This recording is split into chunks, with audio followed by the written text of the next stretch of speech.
¿por qué es que el salmista dice que es bueno para mí ser afligido?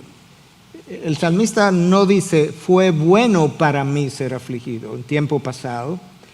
El salmista dice en el Salmo 119, versículo 71, es bueno en el tiempo presente. Cada día tú y yo podemos repetir y decir, es bueno para mí ser afligido.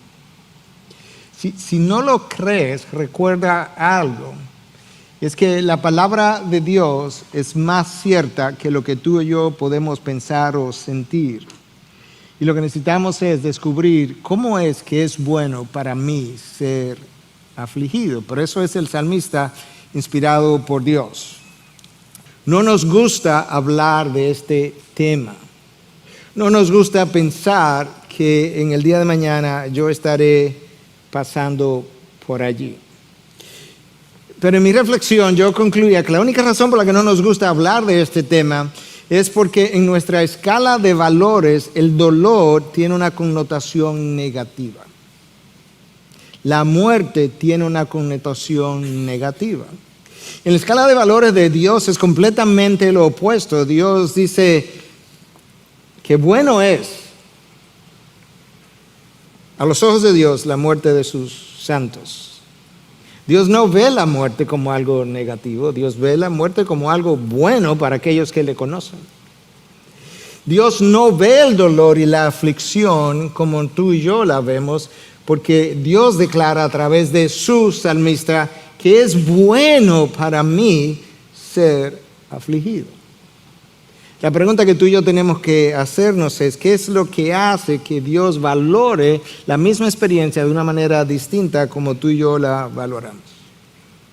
De hecho, es nuestra tendencia natural por siglos a concluir que si alguien está en dolor y en sufrimiento, tiene que haber algo pecaminoso en su vida. No nos sacamos la teología de la retribución. Desde la época de Jesús, maestro, ¿quién pecó? Este hombre nació ciego. ¿Quién pecó, él o sus padres? No, ni él ni sus padres. ¿Quién le ha dicho a ustedes que funciona así la retribución? Desde la época de Job, anterior a Cristo, Job, tú tienes un problema. Nadie puede estar sufriendo como tú sufres a menos que tú no tengas un problema. Hasta que al final de la historia, no. De hecho, hay más evidencia bíblica que si queremos relacionar el dolor y el sufrimiento a alguna experiencia con nosotros, está más relacionado al mundo de las tinieblas que a un pecado en particular que yo haya cometido. Eso fue cierto del apóstol Pablo, que tenía un aguijón en la carne, un mensajero de Satanás. Eso fue cierto de la vida de Job, quien sufrió lo indecible a manos de justamente de Satanás. Hay más evidencia de eso que de lo otro. Y si hay algo que mi esposa está consciente, yo recuerdo el día, la hora en que yo le dije a mi esposa, estoy entrando en un terreno de guerra espiritual. Y lo compartí con más de una persona en más de una ocasión. En la escala de valores de nuestro Dios, el reino de los cielos, el dolor es algo que tiene un gran valor. De manera que una de mis metas esta noche en la reflexión es ayudarte a desmontar la idea de que el dolor es una mala experiencia, porque o Dios ha hablado mentira o yo estoy equivocado. Pero Dios declara que es bueno para mí ser afligido. De hecho, el salmista, en el Salmo 119, versículo 75, escucha lo que él dice. Te leí el versículo 71. Ahora, que es bueno para mí ser afligido. En el 75, escucha. Yo sé, Señor, que tus juicios son justos. Escucha esta parte. Y que en tu fidelidad me has afligido. Nota dos énfasis que el salmista hace. Número uno, no es que me lo han contado, es que yo lo sé. No es que yo pienso, no es que yo tenga una mera idea. No, yo sé que la razón por la que estoy afligido es por tu fidelidad para conmigo. Porque en la experiencia, siendo tú quien eres, Y siendo yo quien soy, tú tienes un propósito bueno, agradable y perfecto. Y por tanto, es en tu fidelidad que yo he sido afligido. Si Dios es fiel a sus propósitos, si Dios es fiel a la idea que Él concibió en la eternidad pasada de hacerme conforme a la imagen de su Hijo, entonces yo sé que en esa fidelidad Él no va a escatimar ningún esfuerzo, incluyendo la aflicción, para que yo pueda ir siendo conformado a la imagen de su Hijo. Y una de las cosas que tenemos que preguntarnos es cómo es que esa aflicción contribuye a tal cosa. Una de las cosas que yo puedo dar testimonio, yo creo que aquellos que hemos pasado por dificultades, en algún momento, si hemos reflexionado lo suficiente, podemos concluir de la misma manera. Dios comienza, escúchame, a debilitar tus fortalezas para fortalecer tus debilidades. Tus fortalezas y las mías son las que nos hacen tropezar. Tus fortalezas son aquellas cosas en las que tú confías. Son aquellas cosas en las que tú te sientes seguro, que tú dominas. Y Dios dice, ¿sabes qué? En mi fidelidad no puedo dejar tus fortalezas de esa manera. Yo tengo que protegerte de manera que voy a debilitar tus fortalezas. Y ¿sabes qué? En tu vida, en tu caminar, hay debilidades y a través del dolor yo voy a fortalecer tus debilidades. ¿Te imaginas qué clase de Dios tú tienes? ¿Te imaginas la sabiduría de nuestro Dios que a través de una misma experiencia Él causa ambas cosas? Dios te va llevando de la mano. No es que Dios te dice, mira, este es un camino de aflicción, nos vemos al final. No, Él camina contigo. No solamente que Él camina contigo, Él camina de la mano contigo. Hasta que tú puedas confiar en Él cuando las cosas no van bien. Nosotros confiamos en Dios cuando las cosas van bien. Nosotros le damos muchas gracias a Dios cuando las cosas van bien. Nosotros somos menos dados a confiar en Dios cuando las cosas no van bien. Nuestra tendencia natural es a preguntar, ¿por qué Dios? ¿Por qué yo? Si he estado caminando bien, si te he estado obedeciendo, yo no entiendo. Y Dios dice, ¿qué tiene que ver una cosa con la otra? La única persona que ha obedecido mi ley de principio a fin, de nacimiento hasta la muerte, es mi hijo y terminó clavado en una cruz. ¿Qué tiene que ver el grado de obediencia con el grado de sufrimiento? ¿No has leído mis profetas? ¿No has visto cómo lo persiguieron? ¿No viste cómo lo mataron a todos? Pero la aflicción tiene un propósito en las manos de Dios. Escucha cómo el apóstol Pablo, reflexionando en un momento dado de su vida de aflicción, como él dice a los Corintios en su segunda carta, capítulo 1, versículo 8 y 9, porque hermanos, no queremos que ignoréis acerca de nuestra tribulación que nos sobrevino en Asia, pues fuimos abrumados sobremanera, más allá de nuestras fuerzas. ¿Captaste lo que Pablo dice? Número 1, yo fui abrumado. Pero no solamente que fui abrumado, sobremanera. Y no solamente sobremanera, yo quiero que entienda qué tanto yo fui abrumado, más allá de nuestras fuerzas. Eso es típico de Dios. Yo quiero que entiendas que tengo que llevarte a un lugar donde tú sepas, por experiencia, por vivencia, que ya tú no dependes de ti mismo, que dependes de mí.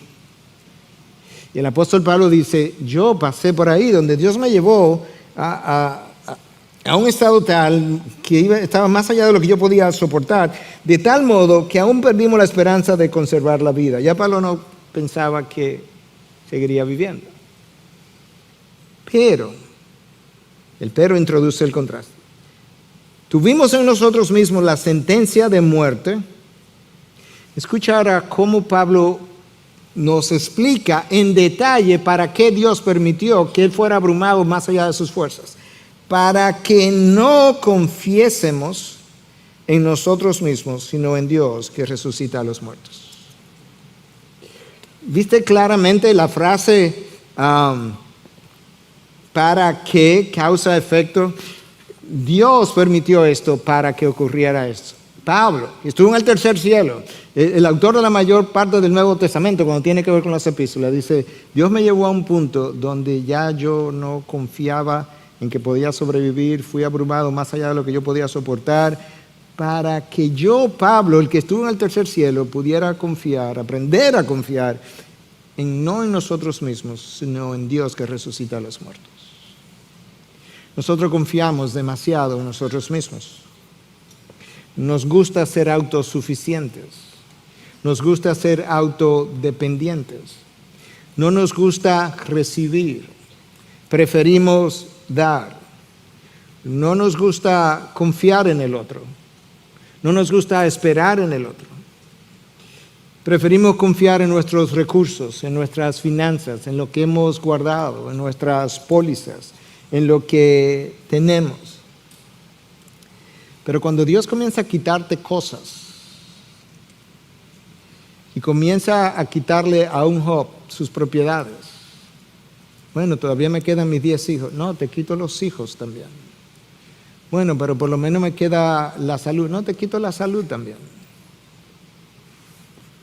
Por lo menos me queda la esposa. Sí, pero la esposa no le estaba ayudando. Satanás le quitó todo a Job porque no le quitó la esposa porque ni él la quería. Porque la esposa, lamentablemente, era parte del instrumento que Satanás quería usar para derrumbar a Job. La esposa es la que le dice, maldice a Dios y muérete. Y ahí está Job. Cuando Dios comienza a quitarte cosas, no importa cuánto tú hayas acumulado, no hay nada que pueda contra Dios. Confiamos en las relaciones que tenemos, confiamos en que puedo llamar a alguien, confiamos en que estoy en mi país y en mi país todo se consigue. Y Dios dice, cuando yo comienzo a lidiar contigo, nada de eso te va a servir. De hecho, nosotros somos tan dados a lo que es nuestra naturaleza caída que nosotros tendemos a confiar más en este mundo que en el mundo venidero. Para nosotros es más real, usualmente, la vida de este lado que la vida de aquel lado. Y si hay algo de lo que yo puedo testificar, y yo sé que mucha gente también, es que la aflicción hace la gloria mucho más real. La aflicción hace la próxima vida mucho más deseable. Mi esposa es testigo que en uno de los momentos, en más de un momento, de dolor intenso y de cansancio extremo, físico y emocional, yo le pedí a Dios más de una vez que me llevara. Para mí era mucho más real pasar de este mundo a aquel mundo donde inmediatamente todo cesaría que continuar en el estado en el que yo me encontraba en ese momento. Luego yo entendí que no es así que funciona en el reino de los cielos. Que la meta en el reino de los cielos para los hijos de Dios no es acortar el dolor.